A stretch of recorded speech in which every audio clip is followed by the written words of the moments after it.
Welcome into our Delta MSG studios, everyone. John Giannone along with Steve Valiquette as we provide the post-mortem on a night that I'm sure nobody involved in the Rangers thought was going to happen after coming in with a 4-game winning streak against an Islanders team that just wasn't scoring goals. Losing Jacob Trouba was just the injury on an insult night. Yeah, that was a big turning point in the game. You know, he was playing his game, his physical brand of hockey, and he lays out Martin. And Martin, I gotta say, it was a clean hit on the way back. It was a clean hit to Trouba. Trouba has to leave the game, and then it's really downhill for the team from there, right? And man, the math gets hard now. You know, the Rangers could afford to lose 3 games going into this one. That's one. They could probably afford to lose 2 more, but everybody winning around them makes me feel like they can only lose 1 more. You know, this is a hard division. It's the best division in hockey, the East is, and it's hard to get in right now. Everybody's playing well. Man, it's a tough loss. You know, I feel fine right now. Freaked out, insecure, neurotic, and emotional, and I think the team feels the same way. There's your FINE, right? So, yeah, I mean, when you consider the Bruins won tonight, the Penguins won, the Islanders won as well. So the top 3 teams above the Rangers all gained points. The Rangers did not in losing this game 6-1. It was a night in which the Islanders scored first, which the Rangers had done in the previous 4 against the Devils.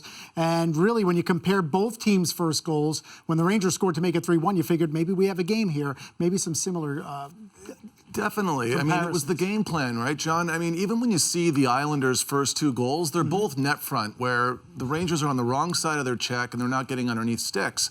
But if you look at the details of how the goals are built, it's really the game plan of the game itself, because when you get into the playoffs, you're going to have to play everybody that's able to play and win in certain ways. And the way that the Islanders get through the playoffs, and the reason why they were in the Final Four last year, it's this. It's the 50-50 puck that they end up winning. Now, Kreider may have possession of it for a second, but he doesn't have enough to get it behind the net into the trapezoid.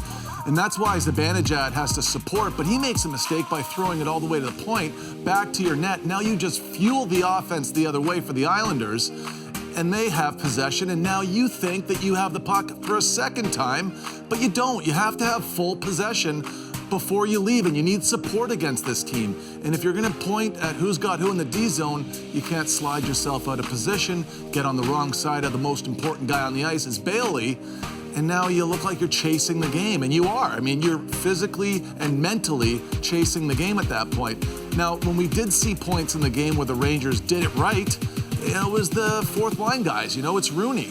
And this is a 1-on-2 that he puts off the goalie's blocker. He's first to the puck, but the object of the game is getting it behind the other team's net. In these tight checking games, the team does that. Good habits for Kravtsov too, by the way. Being able to understand the 4th line commitment. This will help him in his future development. Slide across the blue line is Smith. Rooney gets his stick on it. That's the 3rd move that Rooney makes, you know, a positive in that entire sequence and building the goal. So you take something like that and you say, guys, so this is what it looks like, and let's look at the ones that didn't work out for us and why.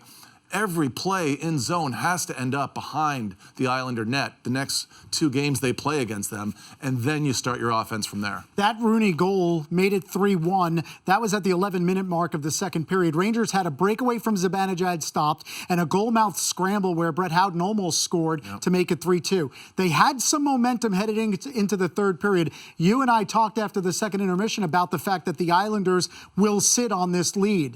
They did not. They scored 3 in about 3.5 minutes to turn 3-1 into 6-1. And you know what, John? Their game is sort of formulaic, all right? Because it's net front. They win those 2 goals. And then they keep putting the puck behind the Ranger net, and they have soft ice. That ice just above the high slot area opens up so you can pass from low to high. And then it's not until the 6th goal of the game, which is off the rush. But everything else was built. You know, it's built behind the net. Puck gets behind the net. Everybody has to turn. Wide open one-timer.